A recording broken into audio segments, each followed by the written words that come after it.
coming back at you with the last interview of the day at the Before You Skip talk show. I have here with me three young guests, George, Carmen, and Sasha, from the George Hakim Jewelry House.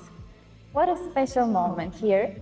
Let's talk about your history, because you told me you are the fifth generation of jewelers. What is it like? How did it all start for your family? First of all, I would like to say it's an absolute honor to be here. The three of us, a few months ago, we were at GIA graduating, and now we are sitting in the Monte Carlo Gems panel, talk show, so it's nice. So about the history of the company, we started in the 1800s, like you said, 1875. So next year will be 150 years. We started in the Ottoman Empire, the gold souks, and so it's been so long, and the company has accumulated a lot of know-how, a lot of craftsmanship, and it's gone through a lot of periods where we've had to evolve the business. We used to be in gold manufacturing, and then in diamond wholesale, and then now we're doing a lot of retail. And we're very happy with the trajectory of the company, of the brand, and we are one of the very few brands in the world that have been continuously in business for 150 years. We haven't closed, and we are independent. We didn't need the help of anyone, so it's we're very proud of that. And now we are in the Asian market, we're in the Arab market, and the European right now, so it's very nice. It's so refreshing to see here in front of me three young people. You gained international recognition. What's your approach in the jewelry world? What did it change with you, with your generation? The three of us are just getting started actually, and what's great about us is that we can bring a lot of fresh insight and creativity that our generation has been learning through our years, and innovation. We all graduated from masters from prestigious universities all around the world, and we just studied at GIA and learning the new techniques and everything, which will of course help a lot our brand to grow in the future. I'm very curious, what are your studies, if you don't mind sharing? What did you do? Okay, so I first started as an engineer, and I also did like a master in artificial intelligence. So it's very like broad and different. But like then I really loved jewelry too, so I decided to do GIA, and now I'm like in our family business. For me, I studied business and finance and operations, but I'm also very interested in design and marketing. Likewise, I started with an undergrad in finance and operations, and I continued into master's in management with a specialization in digital businesses, and I have a very strong background in marketing and branding too. Very interesting specialties you have. What do you think you bring original, you as individuals, in your family business? I think each of us has a different mindset, and since we're different and close at the same time, this can bring a lot of synergies to the brand, and working as a team can help us project the brand to a whole new level. Tell me about jewelry. Do you have a special model or a stone that is particularly requested by clients? What are you known for? Actually, we just like launched a new collection called Bloom.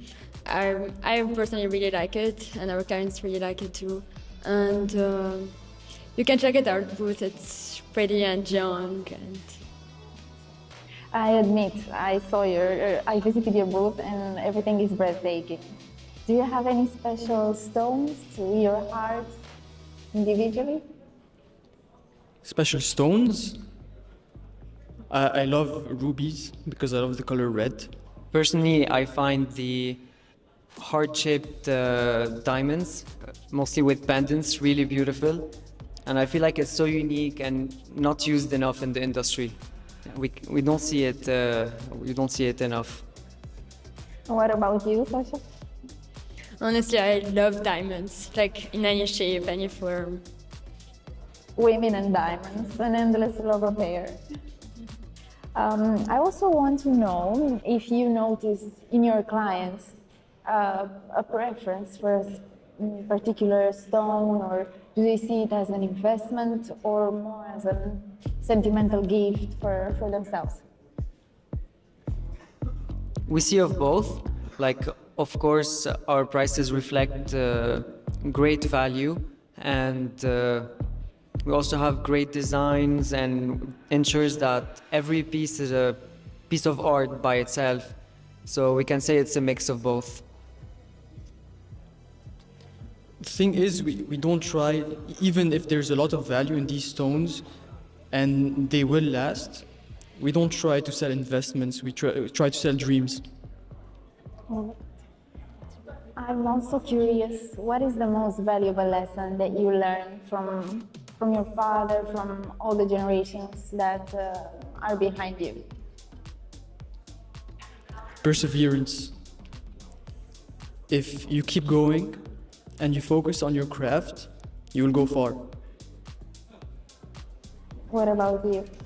I can actually second that, and I'm sure that if you continue to work hard and working hard, always hard, you'll get where you want to be. Like, in the end, it's about how big you can dream and working hard towards that dream.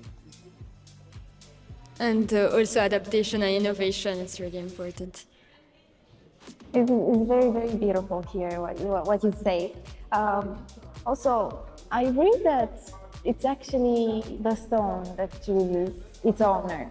Do you think it's true? Do you have any stories that prove the fact that it's such a personal and sentimental choice, buying a piece of jewelry? Can you repeat that, the question? Do you think it's a personal choice, and that the actual stone chooses you first? Yes. In most cases, because maybe some pieces don't choose owners depending on, but we make sure that every piece we produce chooses the owner. What is next for your business? How do you see it developing in the next years? So for now, we have a lot of areas covered, but again, we're the new generation, so we try to see where we can improve, and it's not easy to find because we're already very robust. But we have some ideas, and especially with things evolving in a digital world, we see that this is something that maybe we cannot improve it today, but tomorrow we will have to. So this is the main idea. Anything to add? No, I agree with what George said. How do you feel about the Monte Carlo market?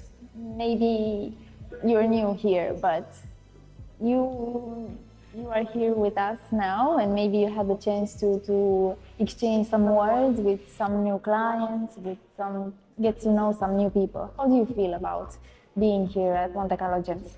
I noticed that people are happy here. They're very happy to visit the market here, and we are happy to show them what we have.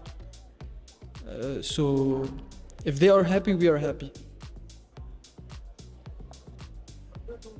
Even if it's our first time here, I feel like people love jewelry. You walk on the street, all women wear very nice necklaces, bracelets, everything. So I think it will be a very promising market to get into, and we have beautiful jewelry that I'm sure can suit any woman out here.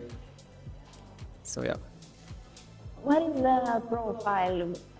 How is the George Hakim client?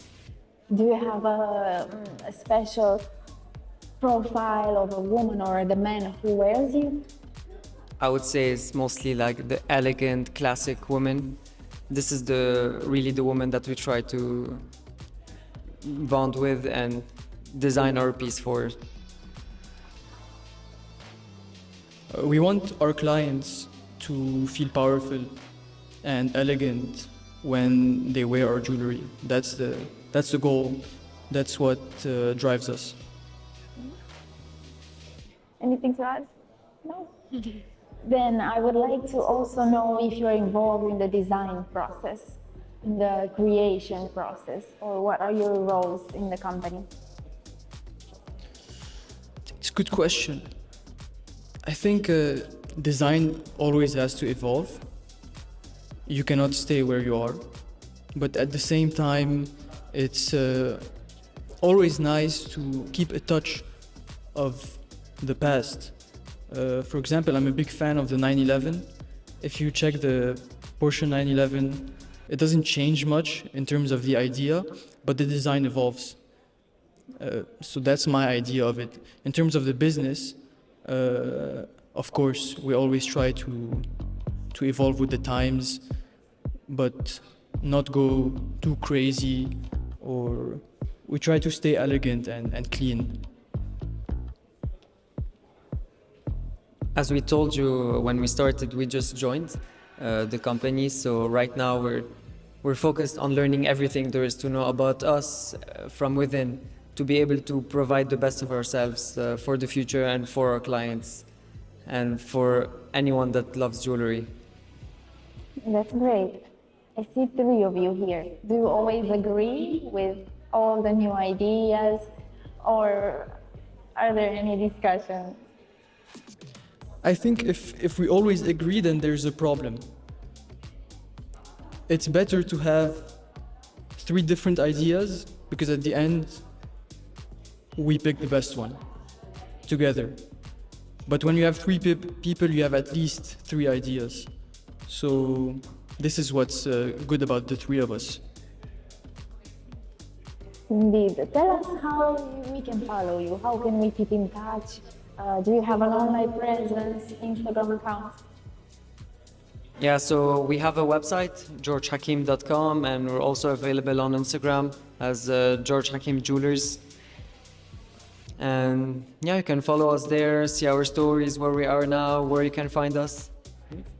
And we also have our watches, Alain Philippe, on Instagram as alainphilippe.watches, and the website as alainphilippe.com. Thank you so much. It's a pleasure to have you here. I can invite everyone to visit the George Hakim jewelry booth.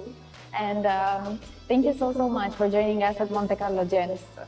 For sure, anyone is much welcome to see any of our creations, and it was a pleasure to have us here. We're very grateful. Thank you so much. A beautiful journey awaits you. It's the beginning, but I see beautiful and passionate people here. Thanks a lot. Thank you. See you next year, hopefully. See you next year.